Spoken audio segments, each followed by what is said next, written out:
माँ ऐसी हो तो बेटियों का कभी तलाक नहीं होगा। दरवाजे पर डोरबेल बजी। सुलोचना जी ने बहू को आवाज लगाई, कविता, ओ कविता। सुनती भी नहीं। मुझे ही देखना होगा कौन है। गेट खोला तो देखा दूधिया है। कितना दूध दूं मालकिन? 5 लीटर दे जा। आज मेरे लाला का जन्मदिन है। तू भी आ जाना खाने पर रात को।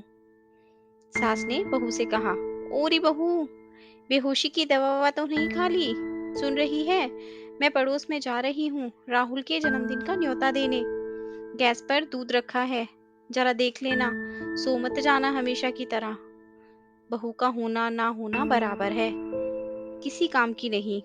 सास बड़बड़ाते हुए पड़ोस के घर में चली गई। कविता कमरे से उठकर आई। देखा कि बड़े से भगोने में धीमी आंच पर दूध रखा है। कुछ देर तो तेज आंच करके इंतजार करती रही कि दूध जल्दी उबल जाए, मगर दूध ज्यादा होने के कारण समय तो लगता ही। तब कविता ने सोचा, मैं थोड़ी सी तेज आंच करके कमरे में चली जाती हूँ और जाकर लेट जाती हूँ। थोड़ी देर बाद आकर देख लूंगी। लेकिन कविता की आंख लग गई और वो गहरी नींद में सो गई। 2-3 घंटे बाद सुलोचना जी घर पर आई और किचन का नजारा देखा तो गुस्से से लाल पीली हो गई और मोटी आंखों में क्रोध की ज्वाला लिए तेज आवाज में कविता को आवाज लगाई, कहाँ मर गई तू? जिंदा भी है कि नहीं? सत्यानाश कर दिया। मेरी मत मारी गई थी जो थोड़ा सा काम देकर चली गई।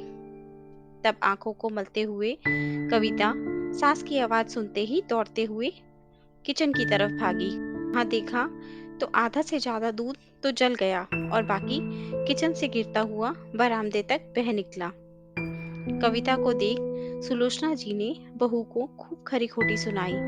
साथ में कविता के माँ और पिता को भी लपेटा। इतने में मनोज भी घर आ गए। उन्होंने किचन और बरामदे का नजारा देखा और समझ गए कि ये कविता की ही करामात है। वो सास बहू के बीच में कुछ ना बोलते हुए सीधा अपने कमरे में चले गए। सास के तानों और फटकारों को सुनने के बाद कविता रोती रोती अपने कमरे में आई। सोचा कि पति उसे सिंपैथी देंगे, लेकिन मनोज ने प्यार से इतना ही कहा, कविता, ये मायका नहीं है जो तुम्हारी गलतियों को नजरअंदाज करेंगे। ये ससुराल है, ध्यान दिया करो। इतना सुनते ही कविता ने मनोज को तुरंत जवाब दिया, अब आप भी मुझे ही सुनाना। आपकी ही कसर रह गई है, पूरी कर लो। और फोन उठाया और लगा दिया कॉल अपने मायके मम्मी के पास। फोन की एक ही रिंग गई। मम्मी ने तुरंत फोन उठाया और बोली, हाँ बेटा, कैसी हो? कविता ने न माँ का हालचाल लिया और ना दिया, बस फूट फूट कर रोने लगी। क्या हुआ? रो क्यों रही हो? मेरा दिल बैठा जा रहा है। क्या बात है? रोती ही जाएगी या बताएगी भी? तब रोते रोते कविता ने मम्मी को सारी बात बताई और बोला, मम्मी, मुझे यहाँ नहीं रहना, मुझे तलाक चाहिए। सास हमेशा मेरे मायके को लेकर ताने मारती है, छोटी छोटी गलती पर मुझे सुनाने लगती है, आपको और पापा को बुरा भला बोलती है। मम्मी, पापा को बोलो मुझे लेने आए। मैं अब यहाँ नहीं रहूंगी। मैं मनोज को तलाक देना चाहती हूँ। वो भी मेरा पक्ष नहीं लेते। सारी बातें कविता ने अपनी माँ को ये सोच के बताई कि वो तो अब अपनी बेटी को यहाँ से ले ही जाएंगे, कि उनकी बेटी कितनी दुखी है ससुराल में। तब जो कविता की मम्मी का जवाब था, उसे सुनकर कविता, उसके पति मनोज और कमरे के बाहर सुन रही सासू माँ के पूरी तरह होश उड़ गए, क्योंकि कविता की मम्मी तेज आवाज में बोली, चुप बिल्कुल, एक शब्द और नहीं सुनूंगी। एक तो गलती करती है और माफी मांगने के बजाय उस बात को मायके तक पहुंचा रही है। 5 लीटर दूध की कीमत पता है तुझे? और दूसरी बात, दूध फैलना कितना बड़ा अपशगुन होता है। क्यों सो गई थी? थोड़ी देर खड़े होकर दूध अगर उबाल देती तो क्या दोबारा सोने को नहीं मिलता? खबरदार जो किसी को तुमने जवाब दिया तो। जाओ अभी सास से माफी मांगो और बोलो आगे से गलती नहीं होगी। कविता की मम्मी की बातें सुनकर दामाद और सास को झटका सा लगा, क्योंकि कविता नाजों में पली बड़ी थी, एक गिलास तक इधर से उधर नहीं रखती थी। ये बात तो कविता की मम्मी भी जानती थी।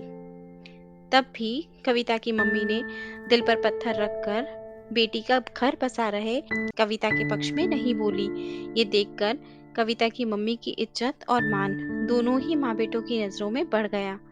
और अब कविता की सास का भी रवैया नर्म हो गया और पति तो कविता पर जान छिड़कता ही था। शाम हुई, कविता ने मम्मी की आई हुई कॉल नहीं उठाई। ये देखकर सुलोचना जी बोली, समधन जी, अब आप फोन मत करो, मेरी बेटी आपसे नाराज है। ये सुनकर कविता की मम्मी को राहत भरी सांस आई कि बेटी ठीक है, सुरक्षित है। तब सास ने इशारा किया तो कविता ने मम्मी से कहा, आपसे अच्छी तो मेरी सास है, आप तो मनाती भी नहीं गुस्सा करके। और मम्मी जी तो तुरंत मनाने आ गई। और ये सुनकर सब हंस पड़े। तो दोस्तों, आपको हमारी आज की कहानी कैसी लगी? आप हमें कमेंट करके ज़रूर बताएं। हमारे चैनल पर नए हैं तो हमारे चैनल को सब्सक्राइब करें, और ये वीडियो अच्छी लगी हो तो दोस्तों के साथ भी शेयर करें। धन्यवाद।